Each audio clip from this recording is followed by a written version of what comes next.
Sri Anandamayi Ma ki Jai. There was a young man, into what supernatural states he used to pass. How many kinds of visions he had. He would, for example, do pranam and remain in that posture for hours together without raising his head, tears streaming down his cheeks.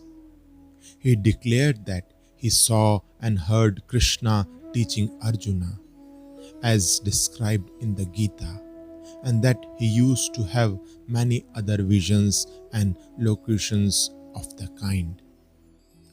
This body told him that if a sadhaka could not remain firm, control over his mind, he would be liable to see and hear many things, both illusory and genuine, all mixed up. He might even be subjected to the influence of some spirit or power. Such occurrences, far from creating pure divine aspiration, hinder than help. Moreover, to see someone in a vision or to hear him address you may well become a source of self-satisfaction or egotistic enjoyment. To lose control over oneself is not desirable. In the search after truth, one must not allow oneself to be overpowered by anything, but should watch carefully whatever phenomena may supervene, keep fully conscious, wide awake, in fact retaining complete mastery over oneself. Loss of consciousness and of self-control are never right. In the course of the same conversation, Sri Ma said, "The Lord Buddha is himself the essence of enlightenment. All partial manifestations of wisdom that come in the course of sadhana culminate in supreme enlightenment, Bodh Swarup. In a similar way, supreme knowledge, Gyan Swarup, or supreme love, Bhav Swarup, may be attained. As there is a state of supreme self-knowledge, likewise is there a state of perfection at the zenith of the path of love. There one finds the nectar of perfect love identical with supreme knowledge. In this state, there is no room for emotional excitement. Indeed, that would make it impossible for supreme love, Maha Bhav, to shine forth. Be mindful of one thing. If, when following a particular line of approach, one does not attain to that which is the consummation of all sadhana, namely the final goal, it means that one has not really entered that line.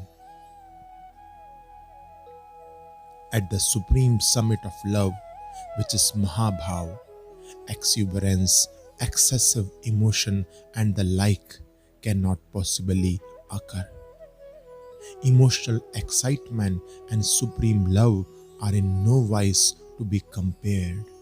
They are totally different from one another. While absorbed in meditation, whether one is conscious of the body or not, whether there is a sense of identification with the physical or not, under all circumstances, it is imperative to remain wide awake. Unconsciousness must be strictly avoided. Some genuine perception must be retained, whether one contemplates the self as such or any particular form. What is the outcome of such meditation? It opens up once being to the light, to that which is eternal. Suppose the body had been suffering from some pain or stiffness. Lo and behold, after meditation, it feels perfectly hale and hearty, with not a trace of fatigue or debility. It is as if a long period of time had elapsed in between, as if there had never been a question of any discomfort. This would be a good sign. But if tempted at the first touch of bliss to allow oneself to be drowned in it and later to declare where I was, I cannot say, I do not know. This is not desirable. As one becomes capable of real meditation, and to the extent that one contacts reality, one discovers the ineffable joy that lies hidden even in all outer objects.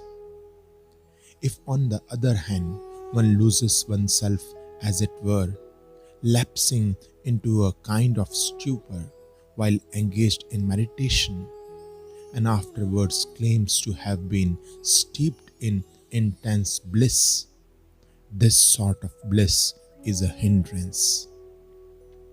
If the life force seems to have been in abeyance, just as one has a sense of great happiness after sound sleep, it indicates stagnation.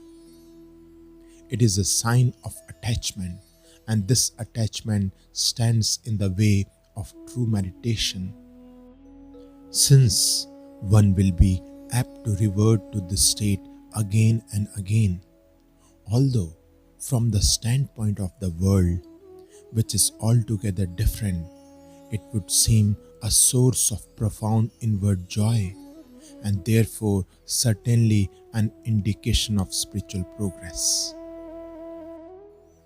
To be held up at any stage is an obstacle to further progress. It simply means one has stopped advancing. While engaging in meditation, one should think of oneself as a purely spiritual being, Chinmay, as self-luminous, poised in the bliss of the self, Atmaram, and in accordance with the Guru's instructions, try to concentrate on one's Ishta. The young man previously mentioned, the one who used to have visions, was intelligent and therefore able to understand this sort of reasoning. As a result, the spectacular experiences ceased, and he now attends to his meditation and other spiritual exercises in a very quiet, unobtrusive manner. Sri Anandamayi Ma ki Jai.